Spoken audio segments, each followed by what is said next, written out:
Salmos 23, 4. Ainda que eu andasse pelo vale da sombra e da morte, não temeria mal algum, porque tu estás comigo. A tua vara e o teu cajado me consolam. Existem pelo menos 3 razões pelas quais nós, muitas vezes, somos submetidos a uma situação de vale de sombra e de morte. É uma expressão para angústia, tristeza profunda, enfim, situações de adversidades e de grande sofrimento. A primeira razão pela qual nós estamos sujeitos a passar por uma situação de vale de sombra e de morte é a seguinte: o mundo no qual nós estamos inseridos, ele é propício a dores, sofrimento, morte. O pecado entrou no mundo através de nossos primeiros pais e trouxe a morte e as suas mazelas, dores, sofrimento, angústia, tristeza, tribulação, choro, lágrimas, enfim. A boa notícia é, um dia Deus vai enxugar dos nossos olhos toda lágrima. Haverá um novo céu, diz a palavra, e também uma nova terra. Porque as coisas velhas, isto é, tudo isso que nós estamos vivendo hoje, experimentando, vão ter se passado. Então, a primeira razão é essa: ninguém está livre de sofrimento. A criança já nasce com problemas de saúde, algumas com anomalias, enfim, crianças neste mundo sofrem atrocidades, violência, são assassinadas, enfim, sem contar com os abortos, né? Faz parte deste mundo. Mas a boa notícia é, ainda que andasse, ou ainda que eu ande pelo vale da sombra e da morte, não temeria mal algum, porque tu estás comigo, a tua vara e teu cajado me consolam. Deus, ele consola o homem, aquele que exerce fé nele. Deus conforta o homem. O Espírito Santo, um dos nomes dele, título, é Consolador. Então ele veio para exercer também essa função de um ente que nos consola, que vem sobre nós refrigerando a nossa alma, colocando sentido na vida, gerando esperança, fé e amor, porque o fruto do Espírito é amor. Segundo lugar, nós estamos sujeitos ao vale de sombra e de morte, porque muitas vezes nós impomos a nós mesmos o vale. A Bíblia diz que quem planta vento colhe tempestade, quem cava uma cova nela cairá, quem com ferro fere, com ferro será ferido. Quem rompe um muro está sujeito a ser mordido por uma víbora. Quem semeia na carne, da carne colherá corrupção. Mas os que semeiam no Espírito colherá a vida eterna. Então, a boa notícia é, independente das suas más escolhas, das suas decisões estúpidas, se você passar a semear no Espírito, você vai colher vida eterna. E ainda que você tenha que sofrer consequências, como resultado da sua má semeadura, Deus vai te dar graça, vai te dar condições de lidar com elas, porque tudo posso naquele que me fortalece. Em terceiro e último lugar, nós sofremos situações de vale, de sombra de morte, porque o diabo impõe muitas vezes essa circunstância.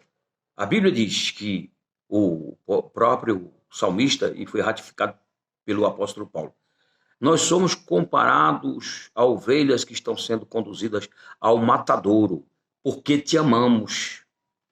Porque nós amamos o Evangelho, amamos a Jesus, amamos o nosso próximo pelo Espírito Santo. Nós cremos na palavra de Deus, o diabo se levanta em retaliação e impõe o vale de sombra e de morte. Mas a palavra diz que em todas essas coisas nós somos mais do que vencedores por aquele que nos amou, porque todas as coisas cooperam para o bem dos que amam a Deus, dos que são chamados segundo o seu propósito. Romanos 8, 28 e 8, 37.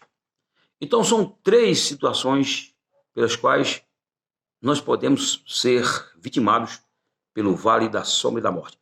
Mas, assim como o salmista, ao final do Salmos 23, ele vai falar de uma mesa que foi preparada na presença dos inimigos, e Deus ungiu a sua cabeça com óleo, seu cálice se transbordou. Isso fala de bênçãos, livramento, proteção, de mudança de sorte e de história. O mesmo nós podemos ver em relação a Jesus. Jesus, ele estava no deserto, sendo tentado, e lá em Mateus 4, versículo 1, a seguir. Mas lá no versículo 11, a Bíblia diz que ao sair do deserto, os anjos vieram e serviram a Jesus. Quando ele estava prestes a ser entregue aos romanos para ser preso, julgado, condenado à morte de cruz, graças a Deus que ele ressuscitou ao terceiro dia, a Bíblia diz que ele orava com tanta intensidade que o seu suor se transformou em gotas de sangue. Mas naquele contexto, um anjo foi lá e o confortou. O Paulo e Silas, que estavam pregando lá em Filipos, foram presos, foram amarrados em uma prisão.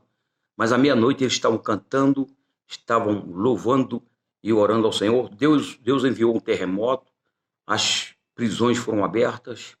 O carcereiro tentou dar cabo à sua própria vida em desespero por ver as portas da prisão abertas.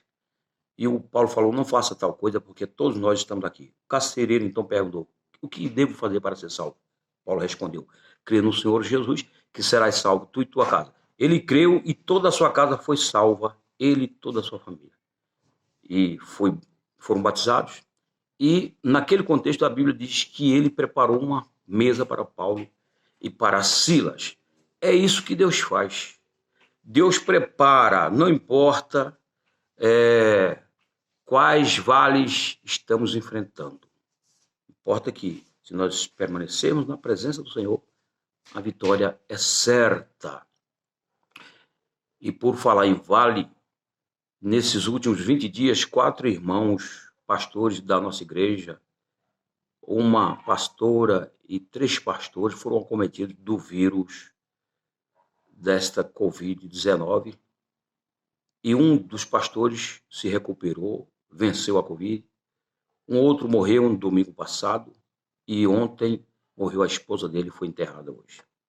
Temos apenas mais um pastor que se encontra com 75% dos seus pulmões comprometidos, mas nós estamos orando para que Deus cure ele e restaure a saúde dele, porque 2 o Senhor já levou para a sua presença. Lembrando que quem morre ou quem dorme, porque a Bíblia vai usar, na maioria das vezes, o verbo dormir. Quem dorme é o corpo. A alma e o espírito unidos formam uma entidade que sobrevive ao sono do corpo. Por isso que Jesus afirmou, João 8, 51. Em verdade eu vos digo que aquele que guardar a minha palavra nunca morrerá, jamais morrerá. Então não morre. Alma e espírito interligados, 2 elementos que formam uma entidade espiritual, sobrevive ao sono do corpo. O corpo é quem dorme. Mateus 27, versículo 52, é dito que quando Jesus ressuscitou dos mortos, corpos que dormiam ressuscitaram também. Fica aqui esta palavra para a nossa reflexão nesta oportunidade. Valério Ponte.